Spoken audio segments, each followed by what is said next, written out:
రామ కలిగిన మా తండ్రి, కలిగిన మా ప్రియ ప్రభువా, మా ఆత్మీయ అగ్రుల కొలిది మాతో మీరు మాట్లాడమని ప్రార్థిస్తున్నాం.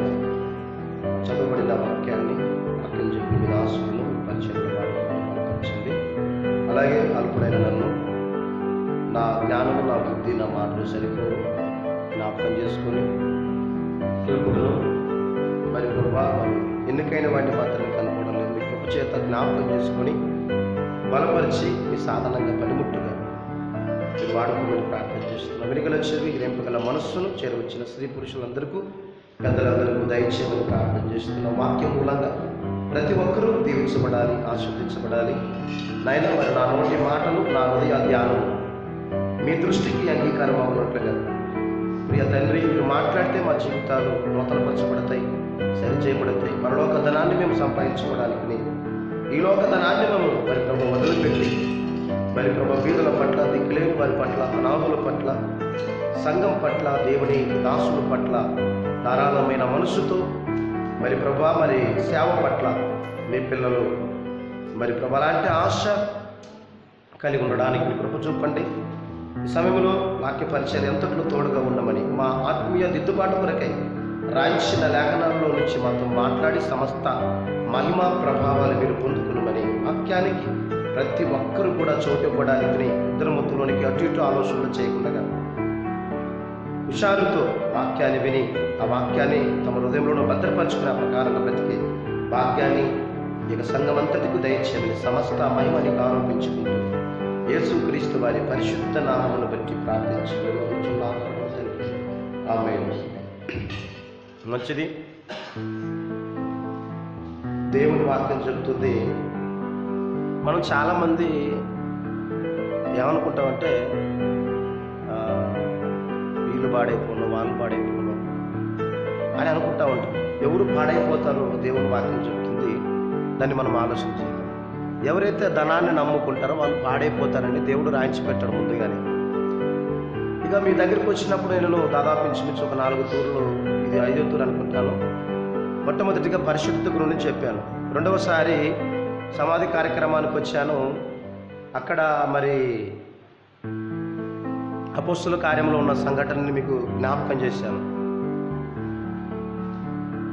ఆ తర్వాత సమాధి కార్యక్రమానికి కూడా వచ్చినాను. ఆ సందర్భంలో కూడా వాక్య పరిచయం చేయడం జరిగింది. ఇప్పుడు మనము చెప్పబోతుంటున్న అంశం ఏంటంటే, ధనాపేక్ష సమస్తమైన కీడులకు మూలము అని రాయి. ధనము నమ్ముకున్నవాడు పాడైపోవును అని రాయి.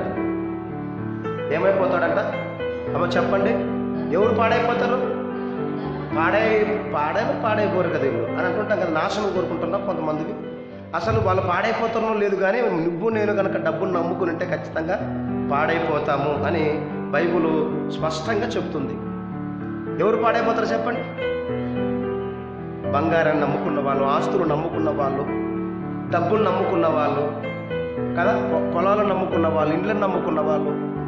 ఆ ఇల్లుంటే ఏదో అంతే చాలు, 2 ఎకరాల ఆస్తి ఉంది. ఏమ్మా నాన్న పెద్దమ్మ ఎందుకు బతుకుతున్నావు అంటే, 2 ఎకరాల ఆస్తి ఉంది కాబట్టి ఏదో గుర్తొస్తుంది తప్ప బతుకుతాను, లేకపోతే నాకెవరు అన్నం వేస్తారు, ఎవరైతే అన్నం పెడతారో వాళ్ళకే ఇచ్చిపోతానని చెప్పి అంటుంటారు.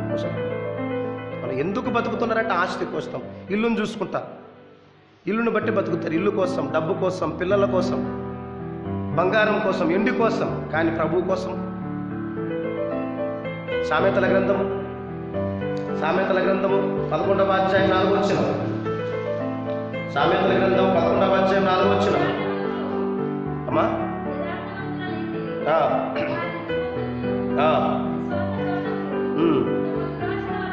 తమ దురాశల వలనే పట్టుబడుదురు.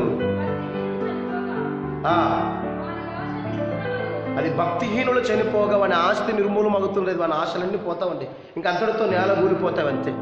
కానీ నీతిమంతుల ఆశను చిగురింపజేస్తుందండి, ఇంకా ఎప్పుడూ ఉంటుంది కదా. 18వ వచనం చదవండి నేరుగా. 18వ వచనం. భక్తిహీనుల సంపాదన వారిని మోసం చేయను. ఎవరిని మోసం చేస్తుంది? భక్తిహీనుడు కూర్చోబెట్టుకున్న సంపాదన, ఆస్తులు, బంగారము వాడిని ఏం చేస్తుంది? మోసంలోనికి. అందుకని ఆస్తి ఎక్కువైనట్ల దాన్ని భక్షించేవారు అనేకులు అవుతారని దేవుని వాక్యం చెప్తుంది. బైబిల్ చెప్పు. మరి లోక మాట కూడా బెల్లం ఉన్న కాడే చెప్పండి, ఈగల వాళ్ళతే, అవునా కదా. డబ్బున్నంతసేపులే, ఆరోగ్యం ఉన్నంతసేపు లోకం మన ఎమ్మడబడుతుంది కదా, భార్య ప్రేమ, భర్తల ప్రేమ. కానీ డబ్బు పోతే మన చుట్టూ ఎవరు ఉండరు, దాతకు అందరూ స్నేహితులే అని రాబడింది. ధనవంతులకు చాలామంది చుట్టాలు, చాలామంది డబ్బు ఉంటే చాలంటే ఎక్కడి నుంచి వస్తారో చుట్టాలు కానీ బంధువులు విచిత్రంగా ఉంటారు. అసలు డబ్బు లేని వానికి, బీదవానికి అందరూ అసహ్యలేనట్ట, అసహించుకుంటారంట. దేవుని వాక్యం చెప్తుంది.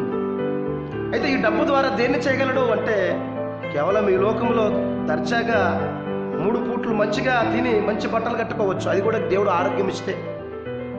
కానీ ఈ యొక్క ధనము మనిషిని నాశనంలోనికి తీసుకెళ్తుంది కదా. భక్తిహీనుని సంపాదన వాడిని ఏం చేస్తుంది?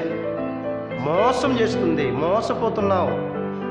డబ్బును సంపాదించుకొని, ఆస్తి గలవాడు ఆస్తులు సమకూర్చుకొని తన ప్రాణమును గురి చేటు తెచ్చుకును అని రాబడింది.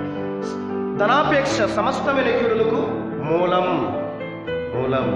రోజు బీరువులో చూడండి, ఏ నోట్లయితే మీ పోతకు ఉండవు కదా, కొత్త నోట్లు కావాలంతే, కొత్త నోట్లు. అవునా కదా?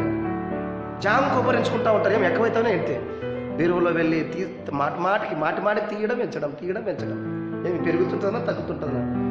మనం పెట్టిన డబ్బులే కదా మనం పెంచుకోవడం ఏంటి? ఇలా డబ్బు కోసము మరి ఎంత ఆశ కలిగి ఉన్నటువంటి డబ్బుంటే దేన్నైనా చేస్తా, కొండ మీద కోతినైనా దింపుతా అని అంటున్నాడే కానీ దేవుడుంటే ఏమైనా చేస్తా అన్నవాడు ఎక్కడ? చూడండి, ఆయన ఉన్నాడు మనకు తరగని ఆస్తి. ఐశ్వర్యమును సంపాదించుటకు ప్రయాసపడకము, అట్టి అభిప్రాయం ఉండే నువ్వు విడిచిపెట్టుము. నరుల ఆయాసం చేత అది ఎక్కువైనది కాదు, యెహోవా ఇచ్చు ఆశీర్వాదం ఐశ్వర్యమును ఇచ్చును అని రాబడింది. 18 వచ్చిన చదివారు కదా, ఇప్పుడు 24 వచ్చిన చదవండి. ఇప్పుడు 24 వచ్చిన, వెదజల్లి అభివృద్ధి పొందువారు కలరు, తగిన దానికంటే తక్కువ ఇచ్చి, పిచ్చినార్తనం అన్నమాట, బంకతనం. అంటే వెదజల్లాలి, అభివృద్ధిలోకి వస్తావు. ఎందుకు అభివృద్ధి లేదు నీకు? ఎందుకు విస్తరించలేకపోతున్నావు? ఎక్కడేసిన బొంగలు ఎక్కడే ఉన్నట్లుగా నీ కష్టము ఎక్కడ పోతుందో అర్థం కాదు. చూడండి, మీరు గమనించండి, ఉద్యోగస్తులు నెలకి 50,000 రూపాయలు, 70,000 రూపాయలు, లక్షల రూపాయలు సంపాదించే వాళ్ళు ఉన్నారు. నెల రాగానే ఎక్కడ పోతున్నో తెలియదు. కనీసం బీదవాడు తిన్నంత మంచి ఆహారాన్ని తినలేకపోతున్నా, మంచి బట్ట కూడా కట్టలేకపోతున్న పరిస్థితులు ఈ రోజులలో మనం చూస్తాం. టీచర్ల మధ్యన, లేకపోతే ఆఫీసర్ల మధ్యన మనం చూసినప్పుడు, ధనికుల మధ్యన మనం చూసినప్పుడు ధనవంతులనే కానీ. అందుకని బైబిల్ చెప్తుంది, ఆస్తిపరుడంట కనులారా చూసి ఆనందించడం కంటే మనకి ఏమీ కూడా లేదు అని రాబడింది. చూడాల్సిందే అంతే. పైసా కూడబెడతాడు వాడు, ఏమి కూడా తీసుకొని వాడు సుఖపడడు. ఒకడు పిల్లలు లేకున్నా, భార్య లేకున్నా, ఎవరు లేకున్నా వాడు సుఖమేరగా కష్టపడతాడంట. వాడు ఎవరి కోసం కష్టపడుతున్నాడో కూడా తెలియదని రాబడింది. ఇదంతా ఎందుకో తెలుసా? డబ్బు పిచ్చి పట్టింది. దేవుని పిచ్చి కాదు, డబ్బు పిచ్చి. డబ్బు జబ్బు పట్టింది. బంగారం కోసం ఆ ముక్కరే కొనిపించలేదని చెప్పాను, పట్టీలు కొనిపించలేదని పక్కనంటాయమ్మ. మరి భర్త చాలా మంచిగా బీర కొనిపెట్టాడు, టీవీ కొనిపెట్టాడు, మరి చాలా మరి గోల్డ్ చైన్ కొనిపెట్టాడు, నాకు ఏమి లేకపోతున్నాడు. ఈ సంసారం వద్దు, ఈ పిల్లలతో అన్నంకేనా బట్టలకేనా సంసారం చేయాల్సింది? అవునా కదా? మీలో ఎంతమంది అని లేకుంటారు మీ భర్తల్ని? ఈ శబ్దం దాన్ని వింటున్న వారులారా, అందుకేనా విశ్వాస గల స్త్రీ ఎలా ఉండాలంటున్నాడు? బంగారము చేతను, వస్త్రములు చేతను, విలువ గల వస్త్రములు చేతను, ముత్యములు చేతను, అలంకరింపు కొనక సాధువైనట్టును ముదువైనట్లును అక్షయాలంకరం, అంటే లోపట అలంకరణ కలిగి ఉండాలని దేవుని వాక్యం చెప్తుంది. అవునా కదా? తమ సత్పురుషులకు లోబడడం ద్వారా తమ్ము తామే అలంకరించుకుంటారు అని రాబడింది. మీ భర్తలకు లోబడితే చాలు, మీకు ఎంత ఘనతో ఎంత అలంకరణ. ఆ పాప చూడే పాపం, ఒక్క పారు కూడా పుట్టింటికి అలిగిపోయింది లేదప్ప, ఎంత చక్కగా సంసారం చేసుకుంటాం. ఒక్క పారు కూడా అత్తమామలకు ఎదిరించినట్లుగా మేము ఎప్పుడు వినలేదు, ఎప్పుడు కూడా నోరు చేసినట్లు కూడా లేదు. ఎంత మంచి కోడలు దొరికిందప్ప, ఎంత మంచి అత్త. డబ్బుల కోసం ఎప్పుడు వాళ్ళు గొడవపడినట్లుగా నా భార్య భర్తలు కానీ, అత్త కోడళ్ళు కానీ ఎప్పుడు మేము వినలేదు. చూడి ఎంత ప్రశాంతంగా ఉన్నారు. డబ్బు పిచ్చి లేకపోతే, డబ్బు జబ్బు లేకపోతే నెమ్మదిగా ఉంటాం. అవునా కదా? ధనాపేక్ష చెప్పండి సమస్తమైన కీడులకు మూలం. ఎన్ని కీడులు చెప్పండి? భూమి మీద ఎన్ని కీడులు అయితే ఉండవునో, ఇన్ని కీడులు, ఇన్ని బాధలు మా ఇంటికే రావాలా, మామే దొరుకుతామే దేవుని కానీ మీరు బాధపడుతున్నట్లయితే మీరు డబ్బు పిచ్చి విడిచిపెట్టండి. అప్పుడు మీరు ఆనందంగా ఉంటారు. అది లేదే, ఇది లేదే, వాళ్ళు అలా బతుకుతారు, వీళ్ళు అలా బతుకుతారు, వాళ్ళు ఇల్లు కట్టించారు, వాళ్ళు అది తెచ్చుకుంటారు, ఇది తెచ్చుకుంటారు, మాకేమి లేదు. అవునా కదా? స్వార్థము, పక్కనోళ్ళు బాగుపడుతూ ఉంటే ఓరవలేని తనము, నమ్మకంగా ఉన్నవానికి మెండైన దీవెనలు అని దేవుని వాక్యం చెప్తుంది. నమ్మకంగా ఉండవు. నమ్మకంగా ఉంటే ప్రభు ఏమైతే మనం ఏదైతే ఆశిస్తామో అది ఖచ్చితంగా నా యందు మీరును మీ యందు నా మాటలు నిలిచి ఉన్న ఎడల మీకేమిష్టమో అవి అడగండి, నేను మీకు ఇస్తాను. అప్పుడు అనుగ్రహింపబడతాను. మొట్టమొదటిగా మీరు ఏం చేయాలంటే ఏం చేయాలంటున్నాడు? నా నీతిని, నా రాజ్యాన్ని వెతకండి, అప్పుడు మీకు ఏమి అవసరమో అవి నేను మీకు ఇస్తాను. అవునా కదా? ఏం చేయాలి మనం? ఫస్ట్ నీతిని, రాజ్యాన్ని, ధనాన్ని, డబ్బుని, బంగారాన్ని, ఎండిని వెతకమన్నాడా? ఒకడు ఎండిని ఎతికినట్లుగాను, ఒకడు బంగారమును ఎతికినట్లుగాను జ్ఞానమును సంపాదించుకున్నాము అని రాబడింది. నీకు బుద్ధి కలిగినట్లు, జ్ఞానం కలిగినట్లు నీ వెండిని, బంగారాన్ని ఇచ్చి జ్ఞానము కొని తెచ్చుకున్నాము అని సామెతల గ్రంథంలో మనం చూస్తాం. 24వ వచనం చదివారు కదా, 28వ వచనం చదవండి ఇప్పుడు. అదే 11వ అధ్యాయం 28వ వచనం. ఏమ్మా? ధనము నమ్ముకున్నవాడు ఏమవుతాడమ్మా? పాడైపోతాడు. పాడైపోడు కదా. నా సినిమన్నగాడు అంటుంటారు కదా మీరు. ఎవరు పాడైపోతారు చెప్పు? బంగారు కమ్మలు నమ్ముకున్నావు కదా, నువ్వు పాడైపోతావు. అవునా కదా? ఎవరు పాడైపోతారు? డబ్బును నమ్ముకున్నారు కదా, మనమే పాడైపోయేది. నా పిల్లలకి ఏం పెట్టలేడు, నా పిల్లలకి ఇదే ఏడిపోయాను. అప్పుడు ఆరోగ్యాలు దేవుడిచ్చాడు, సంతోషపడకూడదా? దేవుని మీద సనుగులే, భర్త మీద సనుగులే, అత్తమామల మీద సనుగులే, ఇరుగు పొరుగు వారిని చూసి వారం లేనితనము. వాళ్ళు బాగుపడతారు. మామే ఇట్లా. నువ్వు అట్లే పోతావు. అవునా కదా? కాబట్టి తృప్తి. పౌలు అంటాడు, భక్తుడైన పౌలు గారు అంటాడు, అన్న వస్తువులు గల వారమే తృప్తి చెందుతాం. తృప్తి లేని వాళ్ళు అనమాట. అది కావాలా, ఇది కావాలా, ఏం జరిగిలాంటి జీవితం అనమాట. జలికి 2 పిల్లలు అంట. ఆ 2 పిల్లల పేరేం పేరు? ఇమ్ము అంట. ఎంత అయినా కానీ తాగుతూనే ఉంటుంది రక్తాన్ని. జలికి కదా, తృప్తి లేదు. పాతాళానికి తృప్తి లేదు. ఇంకా కావాలి. అపరిమితముగా నోరు తెరుచుకుంటే పాతాళము ఎవరిని బిరింగుదునా అని చెప్పని, పాపము చేసేవారిని పాతాళం పట్టుకుంటుంది అని రాబడింది. కాబట్టి డబ్బు మరి జోలికి మనం వెళ్ళకూడదు.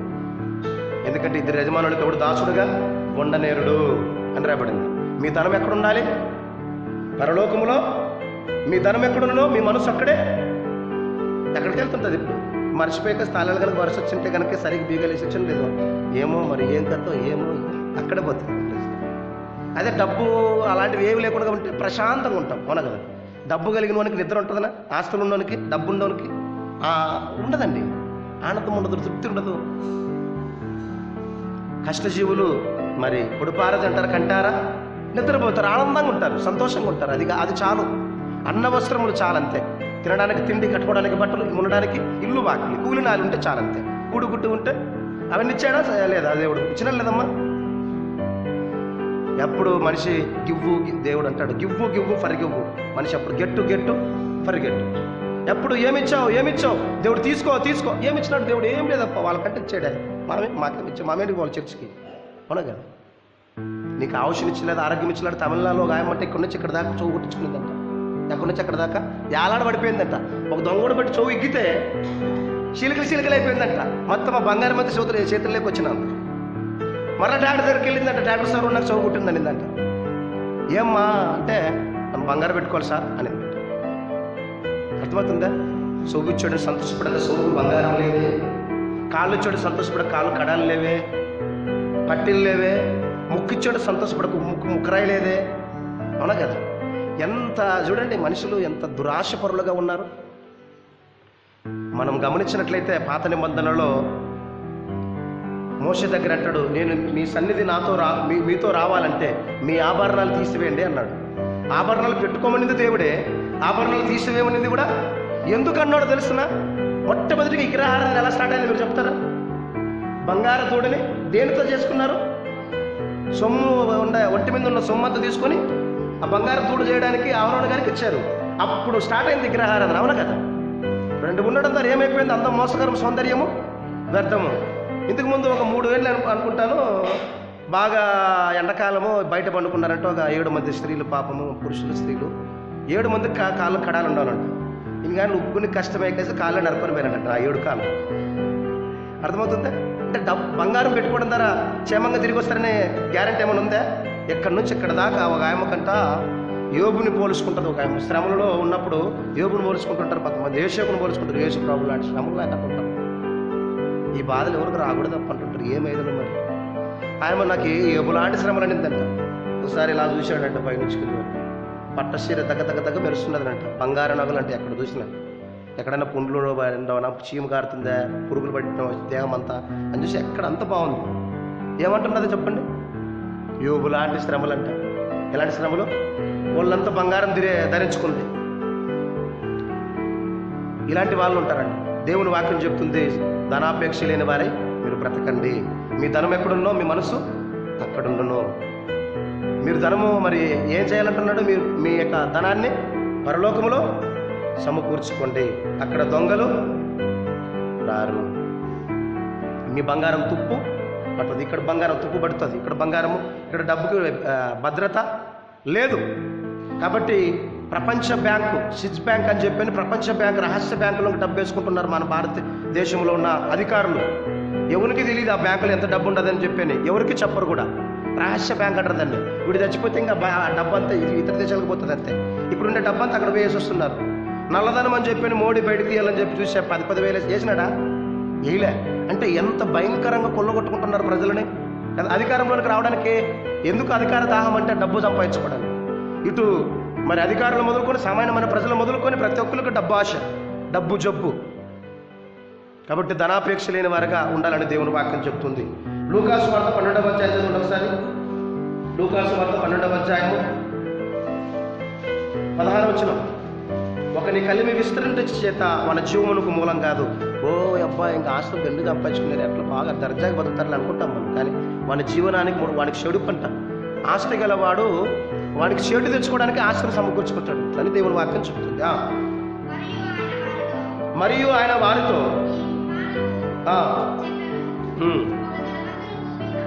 అమ్మ 15 చదవండి, 15 వచనం.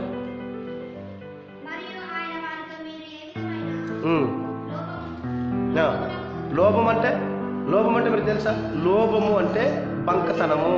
లోబితని ఇంటి వారిని బాధ పెట్టను, కావలసినవి పిల్లలకి తేవడు, భార్యను మంచిగా చూసుకోడు. పిషనారోడు అనమాట, పిషనారాయమ్మ. ఎప్పుడు కూడా మిగిలియల్ని అలాంటి వ్యక్తులుగా ఉంటారన్నమాట. జాగ్రత్త పడుడే ఒకని కలిమి విస్తరించుట వాని జీవమునకు మూలమైతే కాదు. ఒకని కలిమి అంటే ఒకని ఆస్తి విస్తరిస్తే వాని జీవనానికి మూలమైతే కాదు. మనం అనుకుంటుంటాం, అబ్బా ఎంత బాగా బతుకుతారు వాళ్ళు, ఎన్ని బిల్డింగ్లు కట్టించారు, నిజంగా నెమ్మది ఉంటుందే, శాంతి ఉంటుందే? ప్రపంచంలో అధిక డబ్బు కలిగిన వ్యక్తి బిల్ గేట్.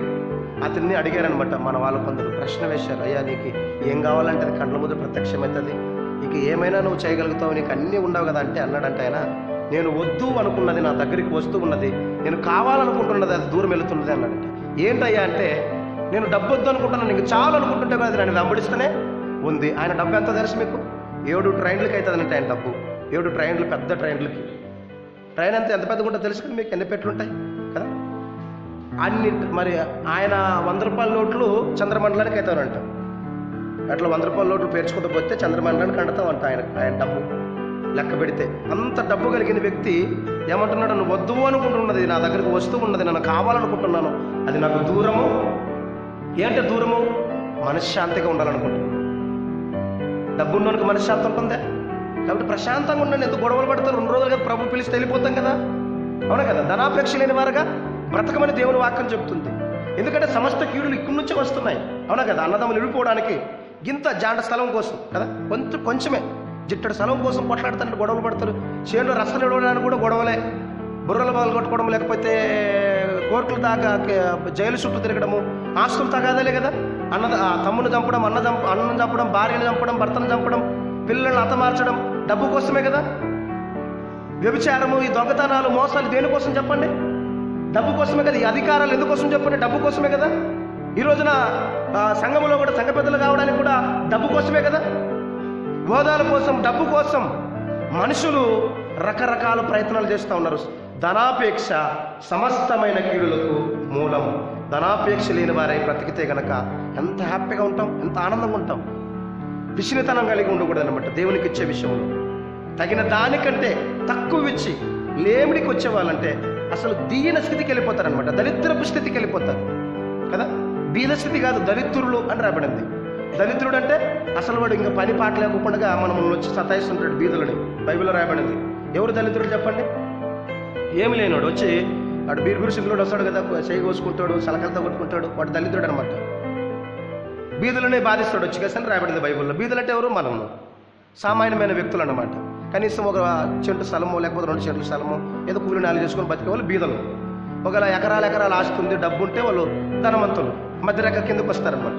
కాబట్టి అంటే మనల్ని దళితులుగా ఉంచలేదు. బీదులని మీరు ధనులు పరలోకము, దళితులు అని రాయబడలేదు కదా, బీదలని మీరు ధనులు మీదే పరలోకము అన్నాడు ప్రభు. మనం ధన్యులుగా ఉండాలంటే మనం ధనాపేక్ష లేని వారుగా ప్రభు సేవకి మందిరపు అక్కర్లు ఎరిగి నియమించబడిన కానుక మందిరానికి తీసుకొని రావాలి కదా. దశమ భాగం అయితే మీ వర్ధులను కొలది దేవుని వాక్యము ఇమ్మంటుంది. అది ధనాపేక్ష లేని వాళ్ళంటే. చూడండి, హిందువుల దగ్గరికి వెళ్ళండి, ఆ తిరుపతి కుండలో కానీ లేకపోతే ఇక్కడ మంత్రాల దగ్గరికి కమ్ములు వేస్తారు ఇట్లా తీసుకొని కదా. ఆ డబ్బు గట్టలు వేస్తారు. మీరు వేస్తారు ఇప్పుడు కమ్మలు వేయండి చూద్దాం. ముగ్గురు వెళ్ళేసిపోండి కానుకలు. ఇంకొకరి చర్చికి రాము, దండం ఉంటుంది అవునా కదా. అది వాళ్ళు దేవుడిని అంటే బొమ్మలను ప్రేమించి అంతగా ఇస్తే లోకాలను కలిగించిన సృష్టికర్త నీకు ఆయుష్ నుంచి ఆరోగ్యం ఇచ్చి పరలోకాన్ని కోట్ల సంవత్సరాల జీవితాన్ని ఇవ్వబోతున్నవాడు, నీకోసం ప్రాణం పెట్టినవాడు, ఆయనకి ఎంత ఇస్తే సరిపోతుంది చెప్పండి? మనం ధనవంతులుగా చేయడానికి తను దళితుడిగా ఈ లోకానికి వచ్చాడు. ధనాపేక్ష అంటే ఏమో మీకు చెప్పి నేను ముగిస్తాను. అమ్మా, ఒక ముసలమ్మంట, చాలా ఉండదు చెప్పాలంటే, ఒక ముసలమ్మంట దారమ్మడ వెళుతా ఉంది. ఒక దొంగడు కత్తి పట్టుకొని పరిగెడుతూ ఉన్నాడు వాడి దారిలో. వాడిని చూసి ఈ ముసలమ్మ ఇట్లా సైపికిచ్చుకునిందంటే నేను అనిందంట. వాడే మరి అన్నాడా? ధనాపేక్ష అంటే అదే. నేను ఇష్టం లేదా పొడుతున్నా అన్నాడు ఒక్కడ కత్తి తీసుకుని. అంటే వీడు ఏమి బంగారు గొలుసు ఏమన్నా తెంపుకొని చేతులు దాచిపెట్టుకునిందేమో వీడు. మరి ప్రాణమైనా ఇస్తాను కానీ నేను అన్నట్టు. 5 రూపాయల నోటు అన్నా కూడా వాడు ప్రాణం తీసేవాడు కాదేమో. ఈయనంటే ఈయన పెట్టుకుంది. వాడు పొడిచినాడంట. తొందరడు పొడిచి చేయబట్టి ఇట్లా ఇగ్గితే 5 రూపాయల నోటు అంట. నలిగిపోయిన 5 రూపాయల నోటు. ఎంత కావాలో ధనాపేక్ష అంటే పోతే పోనీ బతికుంటే 500-5 లక్షలని సంపాదిస్తాను, పోతే పోనీ ప్రాణం కంటే ఎక్కువ అనుకుంటే విడిచిపెట్టేది కదా. చిన్న దానికోసం, కింద స్థలం కోసం అన్నదమ్ముల మధ్యన పేచీలు, గొడవలు, తగాదాలు, ఇప్పటికి మాట్లాడలేకున్న పరిస్థితి కదా. భర్త దగ్గర, భార్య దగ్గర ఎడబాటు ఏంటి? డబ్బే. కాబట్టి డబ్బు జబ్బు విడిచిపెట్టండి. ధనాపేక్ష సమస్తమైన కీడులకు మూలం అని రాబడింది. మరి ఇప్పుడు ఇక నుంచి అయినా సరే దేవుని మందిరాన్ని ప్రేమిద్దాం, మరి కుటుంబాన్ని ప్రేమిద్దాం. ఏది కూడా దాచిపెట్టద్దని యథార్థంగా ప్రవర్తించండి. జ్ఞానవంతురాలు తన ఇల్లును చక్కగా కట్టుకుంటుంది, 3 రాళ్ళు తన ఇల్లును ఊడబెరుకుంటుంది. సామెతల గ్రంథం 14వ అధ్యాయంలో రాయబడింది. కాబట్టి మనం జాగ్రత్తగా ఉండాలి. ధనాపేక్ష సమస్తమైన కీడులకు మూలము. ఆస్తి గలవాడు తన ప్రాణమునుకుని చేటు తెచ్చుకును సమకూర్చుకోనని దేవుని వాక్యం చెబుతుంది.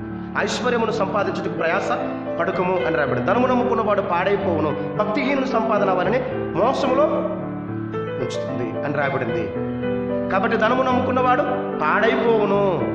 ధనము నమ్ముకుంటే పాడైపోతావు. ఎవరో పాడైపోయాయి కాదు, వాళ్ళు పాడైపోను, వీళ్ళు పాడైపోను, వాళ్ళు పాడైపోతారు లేదు, కానీ నువ్వు మాత్రం ఖచ్చితంగా పాడైపోతావు. దేని నమ్ముకుంటే చెప్పండి? ధనవంతుడైన యేసయ్య కావాలా, ధనం కావాలా?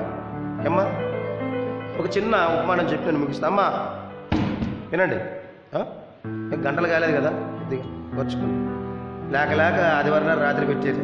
వారమంతా కూడుకునే సంఘాలు ఉన్నాయి మహాతల్లిలో. ఇప్పుడు చూడండి అమ్మా, ఏంటమ్మా నిద్ర ఎందుకు వస్తుంది మీకు చెప్పండి? గంటలు అంటున్నారేంటి?